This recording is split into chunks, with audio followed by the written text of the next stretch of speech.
आष्टा येथे दुचाकीच्या धडकेत बिबट्या जखमी, 2 तरुण गंभीर. सांगली पेठ महामार्गावरील आष्टाजवळील शिंदे मळ्यानजीकच्या राज पेट्रोल पंपाजवळ रात्री 8:15 वाजण्याच्या सुमारास एका बिबट्याला दुचाकीची जोरदार धडक बसली. या अपघातात दुचाकीवरील 2 युवक गंभीर जखमी झाले आहेत. ही घटना शनिवारी रात्री घडली आहे. इस्लामपूरहून सांगलीकडे जाणाऱ्या दुचाकीसमोर अचानक बिबट्या आल्याने हा अपघात झाला. धडकेमुळे दुचाकीस्वार तरुण रस्त्यावर कोसळून जखमी झाले. त्यांना तात्काळ स्थानिक ग्रामस्थ प्रज्वल शिंदे आणि सहदेव माळी यांनी रुग्णवाहिकेला संपर्क साधला.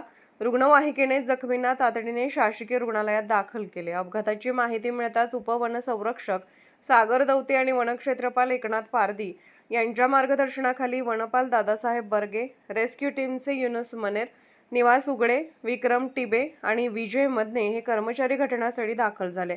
त्यांनी घटनास्थळाचा पंचनामा केला. जखमी बिबट्याचा शोध घेण्यासाठी वनविभाग अधिक तपास करत आहे.